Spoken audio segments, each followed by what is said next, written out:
하나님 말씀은 누가복음 11장 27절에서 36절까지 말씀입니다. 이 말씀을 하실 때 무리 중에서 한 여자가 음성을 높여 이르되 당신을 뵌 태와 당신을 먹인 젖이 복이 있나이다. 오히려 하나님의 말씀을 듣고 지키는 자가 복이 있느니라. 무리가 모였을 때 예수께서 말씀하시되 이 세대는 악한 세대라 표적을 구하되 요나의 표적밖에는 보일 표적이 없나니 요나가 니느웨 사람들에게 표적이 됨과 같이 인자도 이 세대에 그러하리라.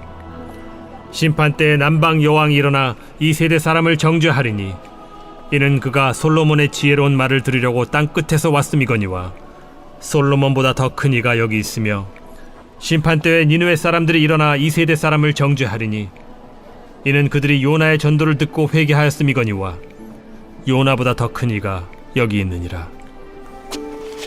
누구든지 등불을 켜서 움속에나 말 아래에 두지 아니하고 등경 위에 두나니 이는 들어가는 자로 그 빛을 보게 하려 함이라. 내 몸의 등불은 눈이라. 내 눈이 성하면 온 몸이 밝을 것이요 만일 나쁘면 내 몸도 어두우리라.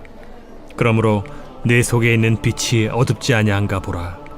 내 온 몸이 밝아 조금도 어두운 데가 없으면 등불의 빛이 너를 비출 때와 같이 온전히 밝으리라. 아멘. 여러분, 예수님께서 이 땅에 오셨습니다. 언제 오셨느냐? 2000년 전에 오셨죠. 예수님께서 이 땅에 오셔서 하신 가장 큰 일은 구원을 완성하신 일입니다. 구원을 이루시고 구원을 완성하셨어요. 그리고 예수님께서 하늘로 올라가셨습니다. 예수님께서 하늘로 올라가신 이후에 내려오신 분이 있는데 그분은 누구다? 성령 하나님이십니다. 어제부터 여러분 어떤 이야기를 했느냐? 어제는 그 성령님이 어떠한 일을 하시는가, 성령님이 어떠한 일을 하시는가에 대해서 말씀이 나왔습니다. 어제 새벽 말씀은 여러분 뭐예요? 어떤 내용이 나왔습니까?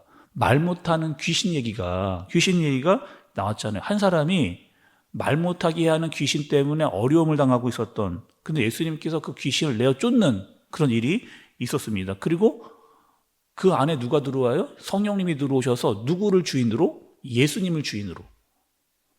성령님이 들어오셔서 예수님을 주인으로 모시고 살아가도록 그렇게 하셨습니다. 그리고 오늘 말씀 여러분 27절의 말씀을 좀 보세요. 27절. 이 말씀을 하실 때에 무리 중에 한 여자가 음성을 높여 이르되 당신을 뵌 태와 당신을 먹인 젖이 복이 있나이다 하니 이렇게 이야기합니다. 갑자기 어떤 한 여자가 나타나가지고 이렇게 이야기하는 거예요. 당신을 뵌 태와 당신을 먹인 젖이 복이 있도다. 예수님이 이렇게 이야기합니다. 한 여자가 지금 누구를 이야기하는 거예요? 당신의 뵌 태와 먹인 젖. 누구를 이야기하는 거예요? 마리아를 이야기하는 거잖아요. 그러니까 진짜 마리아는 진짜 복 있는 사람입니다. 당신 같은 아들을 뒀으니까 정말 당신의 어머니는 정말 복 있는 사람입니다. 이렇게 지금 이야기를 하고 있습니다. 여러분, 이게 지금 무슨 말인가? 왜 갑자기 뜬금없는 말이 이렇게 이야기를 하게 되는 거예요? 누가는 왜 이 말씀을 지금 여기서 기록을 하고 있느냐? 이걸 잘 여러분 봐야 됩니다. 지금 예수님은 복 있는 사람은 누구냐? 복 있는 사람은 누구냐라고 하는 이야기를 하시는 거예요. 예수님 뭐라고 이야기하세요? 28절의 말씀을 보세요. 예수께서 이르시되 오히려 하나님의 말씀을 듣고 지키는 자가 복이 있느니라 하시니라 이렇게 이야기합니다. 그러니까 지금 여러분 이야기하는 건 뭐예요? 지금 한 여자가 나와가지고 당신의 어머니가 정말 복 있는 사람, 당신과 같은 아들을 뒀으니까 정말 그 복 있는 사람이다 이렇게 이야기하는데 예수님 뭐하러 이야기하셨냐면은 말씀을 듣고 지키는 자, 말씀을 듣고 지키는 자. 아니 정말 복 있는 사람은 누군지 아니? 내 어머니, 그러니까 육신의 어머니를 지금 중요하지 않다 이렇게 이야기하는 게 아니라 정말 중요한 게 있는데 복 있는 사람은 누구냐? 하나님의 말씀을 듣고 행하는 자가 정말 복 있는 사람이다 이렇게 이야기하시는 거죠. 그러니까 예수님이 지금 중요하게 다루고 있는 포인트가 있는 내용은 무엇이냐? 정말 복 있는 사람은 나와 육적인 관계에 있는 사람이 아니고 정말 복 있는 사람은 하나님과 올바른 관계를 맺는 사람들, 그리고 하나님의 말씀을 듣고 따르는 자가 정말 복 있는 사람이다 라고 예수님이 그렇게 이야기를 해주시는 거죠. 여러분, 이 복을 위해서 누가 오신 거예요? 예수님이 오신 거잖아요. 이 복을 위해 예수님이 오신 겁니다. 구원을 완성하시고 하나님과의 관계를 회복시키게 하셔주시고 또 성령님을 우리에게 보내신 그래서 하나님의 말씀과 뜻대로 살아가게끔 그렇게 하신 거죠. 예수님이 오셔서 구원을 이루시고 하나님과의 관계를 회복시키시고 성령을 보내셔서 또 하나님의 말씀을 듣고 그 말씀대로 행하게끔 살게 하는, 정말 그러니 복 있는 사람은 누구예요? 우리잖아요. 제자된 우리. 그러니 우리 안에 성령님을 따라 말씀으로 말미암아 살아가는 너희가 바로 복 있는 사람이다라고 이 사실을 누가요? 예수님이 이야기를 지금 하고 계시는 겁니다. 또 오늘 말씀해 보니까 여러분 등불도 나오잖아요. 33절도 보면은 등불이 나옵니다. 등불을 어디에 둔다는 거예요? 말 아래 두지 않는답니다. 이 등불을 어디에 둔다? 등경 위에 둔다. 이렇게 이야기를 하면서 등불이 뭐라고? 여기 지금 예수님께서 비유로 이야기하면서 등불은 뭐라는 거예요? 눈. 사람의 눈이라고 이렇게 이야기를 하고 있습니다. 그래서 눈이 밝아야 된다. 눈이 성하면 밝다. 이렇게 이야기를 하고 눈이 나쁘면 몸도 어두울 것이다. 이렇게 이야기를 하고 있는 것. 이 얘기는 또 무슨 얘기를 하시려고 했으면 이런 비유를 여러분 하신 걸까요? 그러니까 내가 무엇을 보는가? 여러분 잘 생각해 보세요. 내 눈으로 무엇을 보는가? 그러니까 내가 무엇을 보고 살아가느냐에 따라서 인생 자체가 달라진다니까요. 내가 무엇을 보고 무엇을 위하여 무엇 때문에 사는가가 바로 우리의 인생을 달라지게 하는 거죠. 원래 우리는 어떤 사람들이었다? 죄로 인해서 눈이 어두웠던 사람들입니다. 그래서 뭐 하는 거예요? 성령님이 우리에게 오셨어요. 그래서 우리의 눈을 밝혀주신 겁니다. 그래서 그 눈을 가지고 어떻게 하는 거예요? 하나님의 말씀을 듣고 읽을 때마다 깨닫게 하시는 거죠. 우리가 어떻게 살아가야 할지를 알게 해주셨습니다. 이런 말씀을 이야기 지금 하고 계시는 거예요. 또 오늘 29절에 보면 요나의 표적에 대해서 말씀을 하시는데, 여러분 이 얘기는 또 왜 예수님이 왜 이야기를 하실까요? 요나, 여러분 우리 말씀을 들었잖아요. 요나 누굽니까? 하나님께서 어디로 가라? 니느웨로 가라. 근데 아니요, 나 니느웨 가기로 싫습니다. 다시스로 도망갔던 사람이 바로 이 요나잖아요. 그리고 끝내 물고기 뱃속에 들어갔던 3일 동안 있다가 물고기 밖으로 나왔던. 근데 이 표적은 뭐예요, 여러분? 요나의 표적이라고 했는데 예수님이 요나의 표적 외에는 보여줄 게 없다라고 하셨는데 이 표적은 뭐예요? 예수님이 죽으신다. 그리고 3일 만에 부활하신다라고 하는 이 사실을 누구에게? 이방인이었던 니느웨 사람들에게 선포하기 위한 거잖아요. 그러니 여러분 이런 거죠. 구약에 이방인이었던 니느웨도 어떻게 한다는 거예요? 말씀을 듣고 회개했다는 거예요. 그들도 아니 구약의 이방인이었던 니느웨 사람들도 말씀을 듣고 회개했다는 거예요. 근데 지금은 어떤 상태냐? 지금은 너희가 듣지도 않고 깨닫지도 않고 회개하지도 않고 있다. 지금 너희들은 얼마나 악한 세대니? 제일 중요한 거는 예수님이 오셨는데도 불구하고 그 예수님을 못 알아보고 있다 라고 하는 것을 예수님이 이야기를 하시는 겁니다. 또 오늘 보면 여러분 솔로몬이 나오잖아요. 이 솔로몬도 같은 이 흐름 속에서 이야기가 되고 있는 겁니다.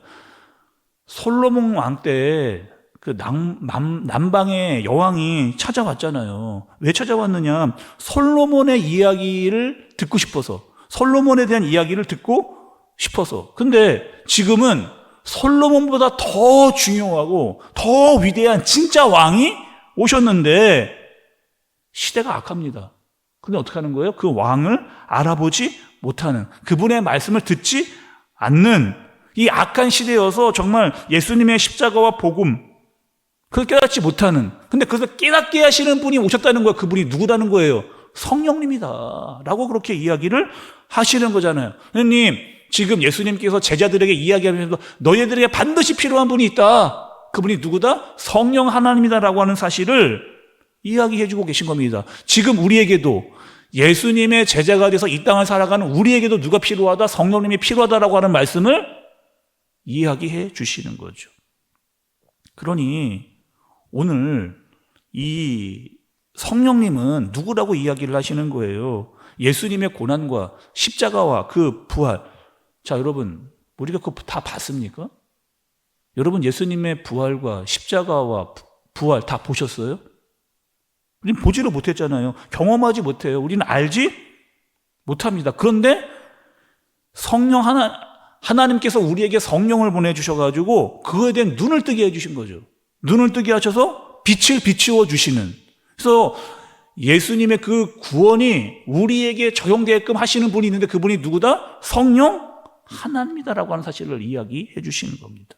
자, 오늘 말씀을 이렇게 정리해 볼게요. 오늘 굉장히 다양한 말씀과 다양한 비유들이 등장을 하고 있습니다. 어떻게 보면 이해를 잘 못하잖아요. 그러면 다 다른 얘기인 것처럼, 다른 사건처럼 다 그렇게 보이는 그런 본문의 내용입니다. 그런데 이 모든 사건은 다 누구로 연결되어져 있느냐? 성령으로 연결되어져 있다는 거예요. 성령을 구하라는 거예요. 그러면 예수님께서 그 귀신을 내어 쫓고 성령으로 살게 하신다, 이렇게 이야기를 하시는 거죠. 또 성령님이 하시는 일이 있다.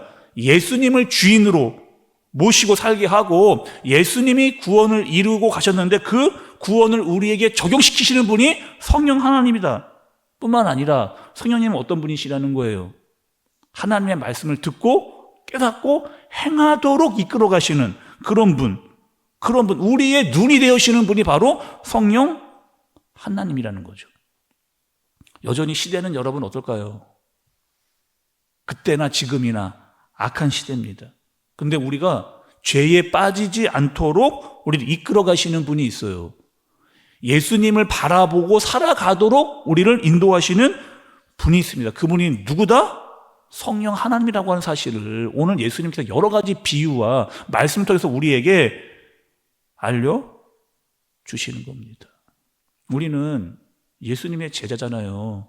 제자는 앞서가신 예수님을 따라가는 사람입니다. 때로는 그것이 좁은 길이에요. 힘든 길일 수도 있습니다. 근데 그 길을 가게끔 하시는 분이 있습니다. 우리 보러 혼자 가라 말씀하시지 않고 우리와 함께 하시겠다, 세상 끝날까지 함께 하시겠다라고 이야기하시면서 앞서가신 예수님을 따라가라, 그렇게 말씀하시는 성령님과 함께 우리도 악한 세상에서 하나님의 말씀을 듣고 행하는 자로 살아가는 저와 여러분들 되어지시길 예수님의 이름으로 축복합니다. 기도하겠습니다.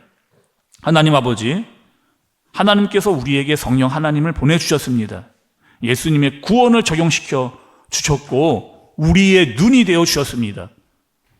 선과 악을 분별하고 해야 할 것과 하지 말아야 할 것을 깨달을 수 있도록 인도해 주옵소서. 그리고 하나님의 말씀을 듣고 예수님을 따라 성령님과 함께 의의 길을 걸어가는 우리가 되어지도록 인도해 주옵소서. 오늘도 우리를 지키시고 동행해 주시고 깨닫고 알고 순종하게 하여 주옵소서. 예수님의 이름으로 기도드리옵나이다. 아멘.